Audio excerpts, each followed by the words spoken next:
मुझे एक फ़्लाइट लेना है नेपाल के अंदर डोमेस्टिक में ही। जैसे ये जगह दिख रहा है, ये पूरा इंडिया जैसा ही दिख रहा है, या बोल दीजिए नेपाल भी इंडिया भी नेपाल जैसा दिखता है, कुछ भी बोल दीजिए। तो उस तरह से क्या कोई फ़र्क है या वैसा ही है? मिल गए यार, बहुत इंडियन मिल गए, लेकिन ऐसे नहीं मिल। चलिए चलिए, मैं जान समझ।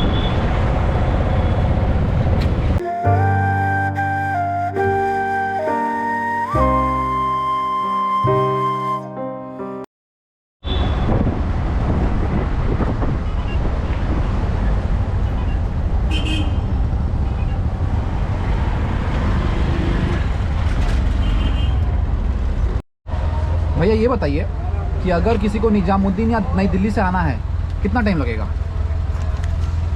यहाँ आनंद विहार? हाँ, निजामुद्दीन से आना है तो वही 45 मिनट, मतलब 1 घंटा हाथ में लेके चले, राइट?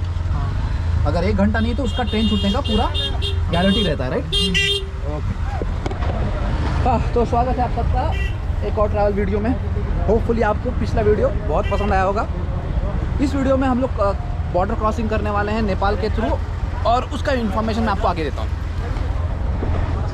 हाँ भैया, तो देखिए, अगर आपको आनंद विहार से ट्रेन पकड़ना है तो मिनिमम 1 घंटा आपके हाथ में होना चाहिए, चाहे वो निज़ामुद्दीन से हो या नई दिल्ली से हो। और आनंद विहार से जो भी ट्रेन जाती है ना, वो जाती है towards east of India. South of India, west of India के लिए यहाँ से आपको ट्रेन नहीं मिलेगा। मेरा ट्रेन है हमसफ़र एक्सप्रेस, आनंद विहार गोरखपुर हमसफ़र एक्सप्रेस। और इस ट्रेन को गोरखपुर जाने में 13 घंटा 30 मिनट लगेगा, जो कि थोड़ा ज़्यादा है, 2 घंटा ज़्यादा है बाकी ट्रेनों से। मुझे कोई दूसरे ट्रेन में टिकट मिला नहीं, इसलिए मुझे ये ट्रेन में लेना पड़ा, और ये टिकट कंफर्म है मेरा। Oh thank God. चलिए आगे बढ़ते हैं, अपने जर्नी को आगे बढ़ाते हैं। ये second blog of Nepal series में आगे जाते हैं और मैं आपको पूरा इन्फॉर्मेशन देता हूँ।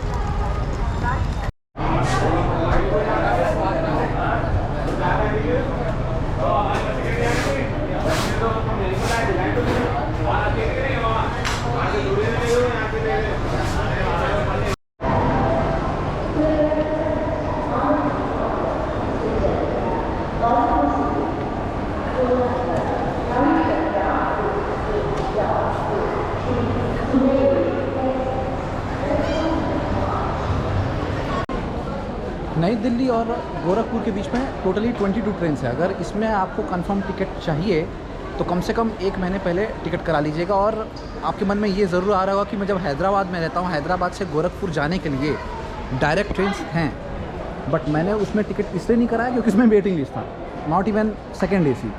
तो मेरे लिए बेस्ट ऑप्शन यही था कि मैं दिल्ली आकर के दिल्ली से अपना गाड़ी चेंज करके गोरखपुर जाओ, या फिर एक था हावड़ा से होकर के भी जा सकते हैं, लेकिन उस रूट में भी टिकट नहीं था। फाइनली मुझे इस टिकट में मिला, इस रूट में मुझे टिकट मिला, और इस रूट पे हम ट्रैवल कर रहे हैं। बाय द वे, ये रूट में ना थोड़ा सा संभल के जाने में बहुत बड़ा है, क्योंकि वाया गाज़ियाबाद जो भी ट्रेन जाती है, मैंने अपने आंखों से देखा है सामान को लूटते हुए। तो रात का समय है, मिडिल बर्थ है हमारा B658 middle birth. Unluckily middle birth मिला, चलते हैं, कोई बात नहीं। होपफुली जर्नी अच्छा हो, और आप वीडियो के एंड तक ज़रूर देखिएगा। अगर आपको इन्फॉर्मेशन चाहिए कि अगर आप नेपाल कैसे एंट्री करना चाहते हैं तो ये वीडियो को एंड तक ज़रूर देखिए।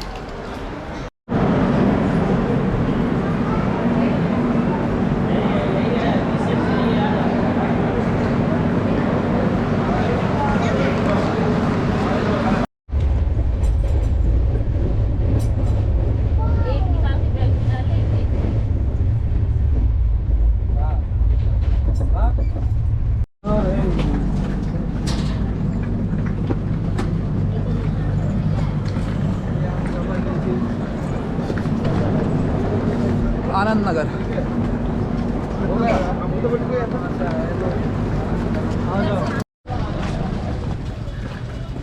कितना 50 किलोमीटर है यहाँ से ना। ओके, तो प्लान था हम लोग का गोरखपुर उतरने का, सनौली बॉर्डर जाने के लिए, लेकिन आनंद नगर में उतर के मैंने सबसे अच्छा काम किया, क्योंकि यहाँ से जो गोरखपुर से जो बस आएगी, एक मिनट ना, गोरखपुर से जो बस आती है वो यहीं से होके जाती है ना, सनौली। ओके, तो ये भैया हमें मिले हैं स्टेशन के जस्ट बाहर में, और 500 में 50 किलोमीटर छोड़ेंगे। कितना टाइम लगेगा? बस 1 घंटा समय लगेगा। अब बस को कितना टाइम लगता है? वो भी 1 घंटा लगेगा, वो भी रोकत जाएगा, हम रोकेंगे नहीं। और उसमें भाड़ा कितना है बस का भाड़ा? बस का भाड़ा कितना? 80 रुपया है। 80 रुपया है, चलिए ठीक। चलो भैया, बस में बैठना हम जा रहे हैं। बस में बैठना मेरे को बिल्कुल भी पसंद नहीं है। ऑटो रिजर्व कर लिए 500 में। उन्होंने पहले मुझे 800 बोला था, 800 बोला था और हमें 500 में।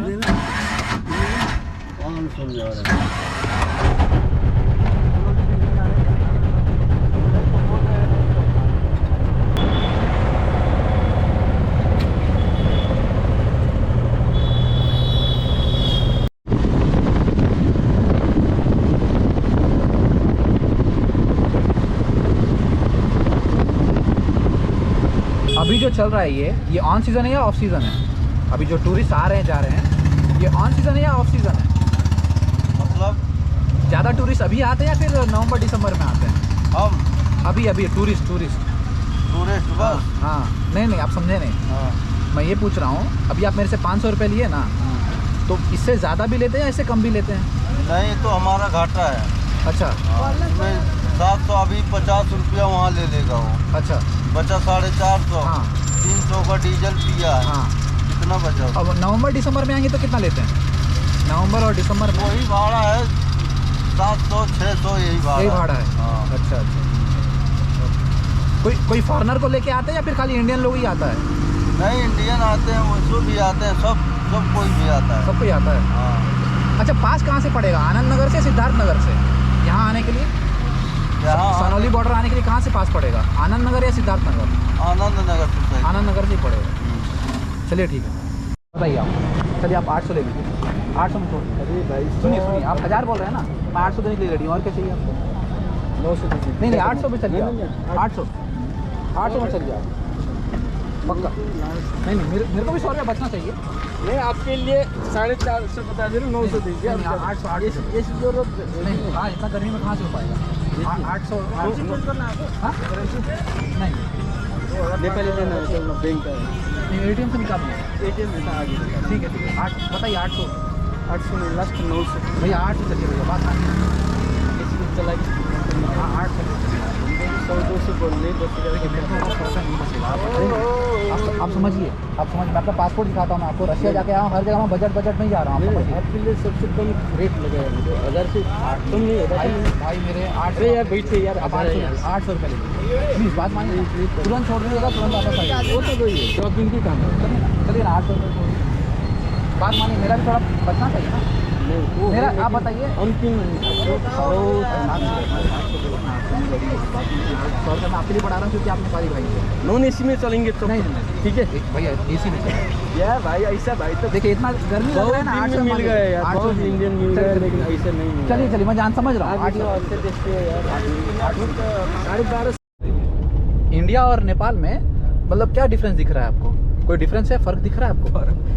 ऐसा ये नेपाल का तराई एरिया बोलता है, ये प्लेन एरिया। अच्छा इंडिया से सटा हुआ है, मतलब नहीं मतलब लोग के हिसाब से जैसे जगह दिखता है ना, जैसे ये जगह दिख रहा है, ये पूरा इंडिया जैसा ही दिख रहा है। या बोल दीजिए नेपाल भी इंडिया भी नेपाल जैसा दिखता है, कुछ भी बोल दीजिए। तो उस तरह से क्या कोई फर्क है या वैसा ही है? फर्क तो यहाँ से कोई अब बॉर्डर एरिया में इंडिया के लोग ही ज्यादा है ना। अच्छा इसीलिए वो एक ही लगता है। गांव में जाएंगे इंडिया के लोग 40 लाख से ज्यादा इंडियन लोग हैं। अच्छा बाकी यहाँ नेपाली पैसा चलता है और बाकी पहाड़ के लोग अलग टाइप के होते हैं, लेकिन तराई में से आपको इंडियन लोग है, इसलिए इंडिया ही जैसे लगता है। और लुम्बिनी जाएंगे तो लुम्बिनी जाएंगे वो इंडियन जैसे लगेगा, रास्ते में पूरा इंडिया जैसे लगेगा। क्योंकि इंडिया के लोग पहले बहुत साल पहले से आके नेपाल के सिटीजन लिए हैं। बहुत साल पहले से। अच्छा यहाँ बॉर्डर क्रॉसिंग जो है एक टूरिस्ट को रात में कब तक कर सकता है? अब इंडिया के हिसाब से, नेपाल के हिसाब से 24 घंटा आना जाना है। अच्छा लेकिन इंडिया के हिसाब से आपको 10 बजे से 6 बजे तक SSB से रुक आउट होता है कभी। मतलब रात में नहीं? इंडिया प्रशासन नहीं रुकता है, इंडिया वाला रुकता है। ओके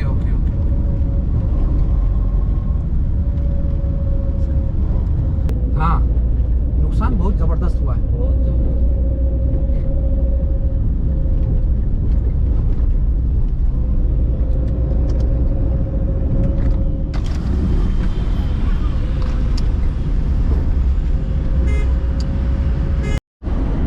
इमिग्रेशन वगैरह तो कुछ मेरा हुआ नहीं। यहाँ जो हमारे ड्राइवर भाई साहब हैं वो बोल रहे हैं कि आप नेपाल कभी भी चले जाओ, कोई पासपोर्ट आधार कार्ड से भी जा सकते हैं, आधार कार्ड से भी जा सकते हैं। लेकिन मैं रिकमेंड करूँगा पासपोर्ट या वोटर ID कार्ड हो तो ज़्यादा अच्छा है।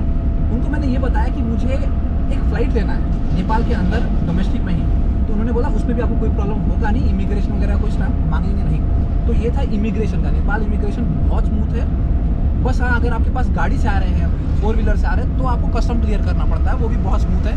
मेरा मतलब जैसे सवाल जवाब होता है ना इमिग्रेशन में, वो सब कुछ भी नहीं हुआ। ना किसी ने मुझे देखा, ना किसी ने पासपोर्ट पूछा। ये भैया डायरेक्ट मिल गए, कहाँ जाना है, लुम्नी, हाँ चलो चल पड़े अपन। तो इमिग्रेशन बहुत स्मूथ है, कुछ है ही नहीं इमिग्रेशन में।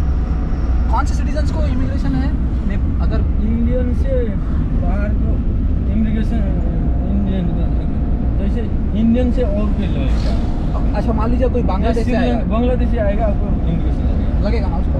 Okay okay. सार्क मुल्क बोल के आप, हाँ 8 मुल्क है, मतलब सार्क मुल्क बोल के 7-8 मुल्क है ना। हाँ हाँ हाँ। इनके लिए कम से कम 1-2 महीने के लिए फ्री वीज़ा मिलता है। अच्छा, इंडियन के लिए ज़रूरत नहीं है, जरूरत ही नहीं है।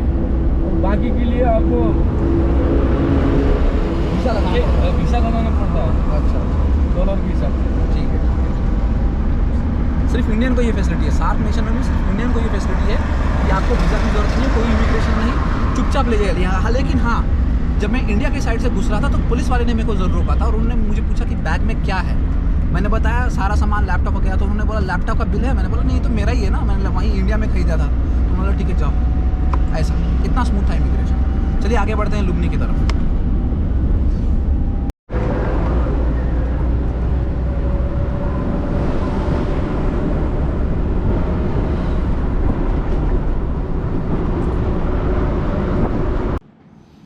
चलिए, होटल में तो अपन चेक इन कर लिए हैं। इमिग्रेशन बहुत स्मूथ था, होटल का चेक इन भी बहुत स्मूथ था। उन्होंने मेरे से अभी तक अपना आईडी कार्ड या डॉक्यूमेंट भी नहीं मांगा है। उन्होंने मेरा नाम booking.com में देखा। लेकिन यहाँ पे कुछ चीज़ें आपको जानना बहुत ज़रूरी है। नेपाल इंडिया के बगल में नेबरिंग कंट्री ज़रूर है, लेकिन अगर आपके पास बार्गेनिंग स्किल्स नहीं है तो आप हर मोड़ में बेवकूफ़ बनने वाले हैं।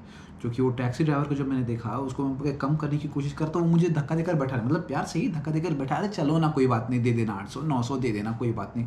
लेकिन फिर भी डट करके बाहर खड़ा रहा। तो लास्ट में वो ये माना कि 10 किलोमीटर तक AC चला दूंगा और आपको 800 देना पड़ेगा। मैं बोला चल भाई, मैं थोड़ा सा मैं ही झुक जाता हूँ। दूसरी बात ये, जब मैं ये हॉस्टल में चेक इन कर रहा था, उन्होंने जब मेरा नाम चेक किया तो 2 दिन का जो भाड़ा है यहाँ पे टैरिफ, वो $21.6 दिखा रहा था। उन्होंने बताया मुझे कि भैया हमारा ये ओरिजिनल रेट नहीं है, हमारा ओरिजिनल रेट है $13 पर डे, यानी कि 2 नाइट के लिए हुआ $26। और बड़ा उदास से हो गए। तो मैंने उनको समझाया, देखिए मैं हो सकता है ऑलरेडी दूसरे कंट्रीज जा चुका हूँ, इसलिए पुराना हूँ booking.com, मैंने बहुत सारी बुकिंग की, इसलिए मेरे को सस्ता मिला हुआ। ओ ऐसा बोल करके वो चले गए। तो यहाँ पे थोड़ा सा मुझे ऐसा लग रहा है कि लोग मनी माइंडेड हैं, वो हर कंट्री में अपने कंट्री में भी, लेकिन ये एक्सपेक्ट नहीं कर रहा था मैं। एक्सपेक्टेशन बुरी बला होती है। और मैं आपको कुछ बताने वाला था जो मैं भूल गया। हाँ, टोटली 7 मेजर बॉर्डर क्रॉसिंग है। India to Nepal 7 major border crossing है, जिसमें से 3 है बिहार में, 2 है उत्तर प्रदेश में, 1 है उत्तराखंड और 1 है वेस्ट बंगाल में। सबसे आसान जो और सबसे कन्वीनियंट जो है वो जिससे मैं आया हूँ, जिसको मैंने आपको दिखाया है, वाया आनंद नगर बोल सकते हैं, या गोरखपुर से आना चाहते हैं तो गोरखपुर से भी आप आ सकते हैं। लेकिन अगर आप गोरखपुर से आ रहे हैं तो आपकी बस आनंद नगर आएगी। तो बेटर है कि अगर दिल्ली से अगर आप आ रहे हैं तो आनंद नगर उतर जाइए और आनंद नगर से आप एंट्री कर लीजिएगा। आनंद नगर से आप बस से अगर आएंगे यहाँ तक लुम्नी तक आएंगे तो आपको समथिंग अराउंड 120 इंडियन रुपीज़ में लगेगा। वही अगर आप टैक्सी से आना चाहते हैं तो इस सीज़न में, in the month of May में, ज़्यादा से ज़्यादा 1200-1300 तक आप यहाँ पे आराम से घुस सकते हैं, उसका प्रॉब्लम नहीं है। होपफुली आपको ये वीडियो में मैंने अच्छा खासा इन्फॉर्मेशन दिया है। अगर आप आधार कार्ड से अंदर आना चाहें तो आधार कार्ड से भी आ सकते हैं। यहाँ पे पासपोर्ट ही ज़रूरी नहीं है। नेट पे लिखा था पासपोर्ट या वोटर आईडी कार्ड कंपलसरी, ऐसा कुछ भी नहीं है। लोग आधार कार्ड से भी आ रहे हैं और बिना, मैं जहाँ तक सोच रहा हूँ कि बिना आधार कार्ड के भी लोग घुस ही सकते हैं। लेकिन आप ऐसा मत कीजिएगा, आपके पास प्रॉपर डॉक्यूमेंट के साथ आइएगा। फ्लाइट से आ रहे हैं तो आपको सारे डॉक्यूमेंट्स चेक किया जाएगा और ट्रैवल अपडेट इन्फॉर्मेशन जो है ट्रैवल फॉर्म है वो भी मांग सकते हैं। क्योंकि मैं प्लेन से आया हूँ तो मुझे इस बात का मालूम नहीं, लेकिन मुझे मालूम है कि ट्रैवल इन्फॉर्मेशन अपडेट वो ज़रूर मांगते हैं और वैक्सीनेशन ज़रूर पूछेंगे। तो चलिए मिलते हैं अगले व्लॉग में। होपफुली आपको ये वीडियो पसंद आया हो।